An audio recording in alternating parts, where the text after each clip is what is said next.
He said that the ownership bottled it in not getting rid of him. Jamie said the ownership bottled it. Yeah, right, at the end of the season up there, you know they did. Oh my God, how can you do say they know bottled they it? did. They were really open about the fact that they went and looked for a manager to try and replace Ten Hag. They couldn't find one. Bayern Munich had a few months to replace Tuchel and found it difficult and ended up employing someone as a third and fourth choice. Liverpool had 6 months to replace Klopp and employ Arne Slot was third choice.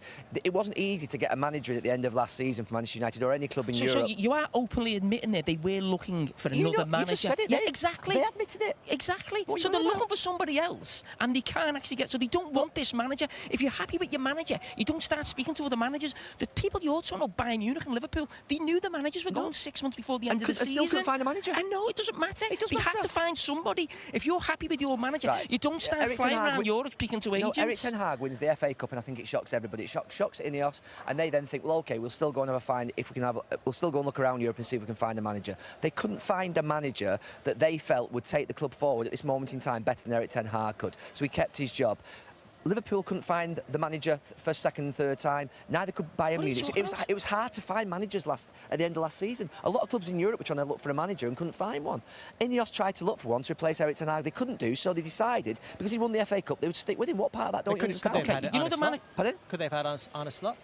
They didn't want Arne Slot, probably. They didn't think that Arne Slot was more of a guarantee to take on this club more than what Eric Ten Hag was. Who, to be fair, it shouldn't be sniffed, by the way. It shouldn't be like demeaned that 2 trophies in 2 years winning the FA Cup is all of a sudden now a really bad time. Finishing 8th in the league is unacceptable, but they've won 2 trophies in 2 seasons. He pointed to that this week. In Manchester United's history, there were many seasons where they went years without winning trophies. So Alex Ferguson, it took him 6-7 years to win a Premier League. It takes time sometimes. Jurgen Klopp, it took 5 years, 6 years. Arteta's on a journey of 5-6 years to try and win a Premier League. If they're winning trophies along the way, they shouldn't be sniffed at. Whew, that was a lot of work. Whether you're Ten Hag in or Ten Hag out, and I understand both cases and I'll raise cases for them, and feel free to correct me in the comment section if you want. There's one thing that you two sides must agree on. I'm sure you guys agree that result was absolutely unacceptable against your biggest rivals at home at the Old Trafford, losing 3-0 like that. It is absolutely unacceptable. As an Arsenal fan who's watching this and hoping that Manchester United will give Liverpool a proper go, because this talk of Liverpool being second title contenders doesn't sit right with me. And I was hoping that, Manchester United will show them today. And for them to get dropped like that was awful. But for the Ten Hag in people, I can see why you guys can, he's won 2 trophies, like Gary Neville says. He's won 2 trophies in 2 years. That's not bad, but you can agree that 8th position in the league is unacceptable. You can understand that. You can also say that the personnel on this field today is the issue, considering that all the goals came from player errors. Casemiro with 2 and Manu with 1, sadly, as we all know. But then, the guys who are Ten Hag out, I also completely understand, because it looked like that midfield had 0 balance. That starting lineup of Manu, Casemiro and Bruno Fernandes, or was it Xerxes? We don't even know. The way they were pressing, the way the team was supposed to be moving as a team. I think the first 5 minutes was the only time that Manchester United really had a foothold in this game. Only the first 5 minutes. That is not good enough.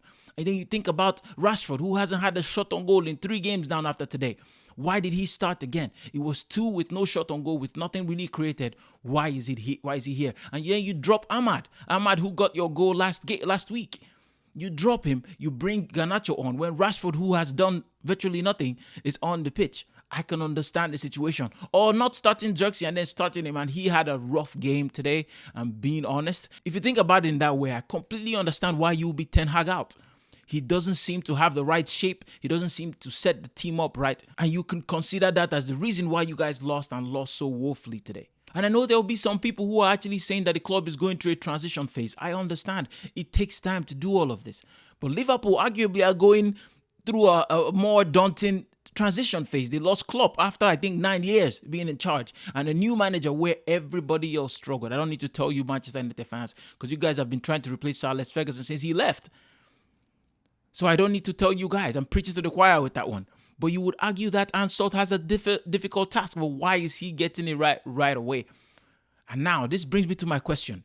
Do you think that the owners or the previous managers are not leaving your club in a healthy way. And Slot released an interview when he came in. He said, this Liverpool team is so healthy. The club is so healthy. You didn't have players sulking. Even though we saw Mohamed Salah fighting Jurgen Klopp at the end of last season, fighting him on camera, arguing, throwing signs of cussing. But still, the club looks so healthy. Salah looks super inspired. Van Dijk looks like he's 27 again at his prime. Look at Trent Alexander-Arnold today. Coming up against Rashford, you will back him to use his pace against Trent Alexander-Arnold, who's usually not the best defensively. His main strength is going forward. Take him on. Not once did I see Rashford. Correct me if I'm wrong. Rashford didn't dribble past him once to create an opportunity. That was a cross he put in for Xerxes, and Xerxes, he headed the ball and it wasn't straight at Alisson, but maybe farther away would have definitely resulted in a goal. But I can't really blame him for that. He did the job. He headed the ball with power on target. It was just a great save from Alisson, in my opinion.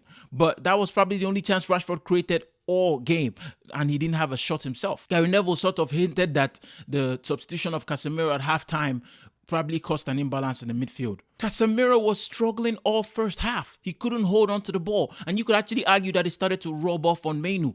The error he made in the second half is very unlike Manu. He's normally more composed on the ball and he doesn't waste too much time. He does the simple things. But because he probably saw the maestro Casemiro do it twice and he led to a goal, he was like, you know what, I can take this. And then nobody's really opening up. For Casemiro, they did though. Mazraoui was well open for that first goal. I don't know what he was thinking. There's an argument going on Twitter between Manchester United fans if Casemiro is finished or not. It is just a bad result. And there's so much turmoil, there's so much chaos. But if you try to find positives or try to see a way forward, you can look at Mazraoui doing his job, right? And also Dalot at left back. You would say this might sound contradictory considering Salah got like 2 assists today and 1 goal, and Luis Diaz on the left side got 2 goals. But if you watch the play, because it came from errors, Mazraoui was forward, Dalot was forward. They were both trying to create opportunities, and they were opening up to create an opportunity for a pass for Casemiro or Manu.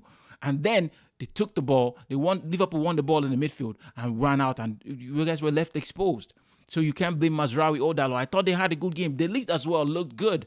If one-on-ones duels against Jota, he actually held his own today. I think it happened a couple of times and Jota was not able to get past him. But aside that, maybe Ahmad coming on, he got himself about, tried to force the case, but still, there was not really much positives. I guess you can look at the fact that we have 2 weeks before the next game as a positive. It's a positive and a negative because you don't want to go into 2 weeks before you can find a way to recover from this hurt you're feeling, but then you might need a break. I think for Ten Hag, he needs to go back to the drawing board and figure this out. You could also say that the fact that he's lost Euro, Højlund, and Ugarte is not yet ready. These are people that he expects to come into the starting lineup and actually play the way he wants to play and get the results for Manchester United, and they are not available right now.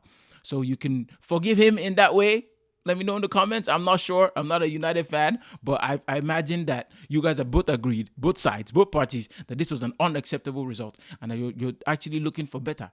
Ruud van Nistelrooy is there. I think he's ready to become, my brother was saying today, that he's probably preparing himself for the first team job when Ten Hag gets fired soon. If these results keep happening, if they keep losing games like this, they lost to Brighton, they lost to Liverpool, now it's not going to stay for too long. They're not going to give him too much time and he will get the axe. He will be booted off the managerial position. And I think Ruud van Nistelrooy is in prime position to come in next. I will say this as an Arsenal fan.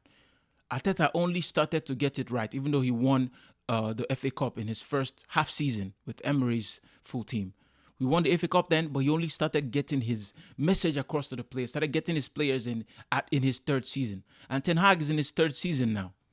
I don't know. Make of that what you will. Let me know if that correlates. I know Ten Hag has spent way more money, but I was just putting it out there. Patience might be the best solution right now. Let me know your thoughts in the comments. Like this video, please. It truly helps to push this video out. Take care. God bless. Peace.